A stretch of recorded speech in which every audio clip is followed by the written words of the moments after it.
కాలం చెల్లిన వాహనాలతో కాలుష్యం పెరిగిపోతోంది. రోడ్లపైన అప్పుడప్పుడు ట్రాఫిక్ ఇబ్బందులు తప్పడం లేదు. వీటన్నింటికీ చెక్ చెప్పేందుకు కేంద్రం ప్రయత్నాలు ప్రారంభించింది. రోడ్లపై తిరగడానికి పనికిరాని వాహనాలను రీసైక్లింగ్ చేయించాలని, ఆ వాహనం తయారీదారులే బాధ్యత వహించేలా నిబంధనలు కఠినతరం చేయబోతోంది. వచ్చే ఏడాదిలో ఈ నియమావళి అమల్లోకి రానున్నట్లు తెలుస్తోంది. కాలుష్య నియంత్రణే లక్ష్యంగా కేంద్రం మరిన్ని చర్యలకు ఉపక్రమిస్తోంది. అందులో భాగంగానే కాలం చెల్లిన వాహనాల వినియోగంపై కేంద్ర ప్రభుత్వం చర్యలకు ఉపక్రమిస్తోంది.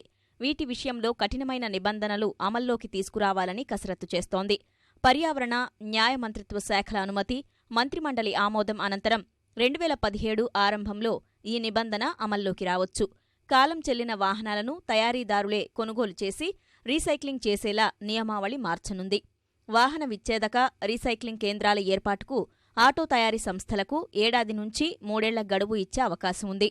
రోడ్లపై తిరగడానికి పనికిరాదని రవాణా శాఖ అధికారులు తేల్చిన వాహనాన్ని రీసైక్లింగుకు పంపాలి. తొలుత ఆ వాహన రిజిస్ట్రేషన్ను ప్రాంతీయ రవాణా కార్యాలయం రద్దు చేస్తుంది. తరువాత అధీకృత సర్వీసు కేంద్రం ఆ వాహనాన్ని సేకరిస్తుంది. దీన్ని విచ్ఛేదక కేంద్రానికి తరలించే బాధ్యత తయారీదారుడిదే. విచ్ఛేదనపై తుది నిర్ణయం యజమానే తీసుకోవాల్సి ఉంటుంది. రీసైక్లింగుపై ఓ విధానం అంటూ లేనందున దీన్ని అవ్యవస్థీకృత ప్రైవేటు తుక్కు కేంద్రాలు లాభపడుతున్నాయి. 70% పాత వాహనాల్లో ఈ కేంద్రాలకే చేరుతున్నాయి. అందుకే తయారీదారులకే విక్రయిస్తే లాభదాయకంగా ఉంటుందని వాహన యజమాని భావిస్తాడని రవాణా శాఖ అంచనా వేస్తోంది. తప్పనిసరి రీసైక్లింగ్తో కొత్త వాహనాలు అమ్ముకోవచ్చని, ఎక్కువ మొత్తం చెల్లించి పాత వాటిని కొనుగోలు చేస్తారని లెక్కలేస్తున్నారు.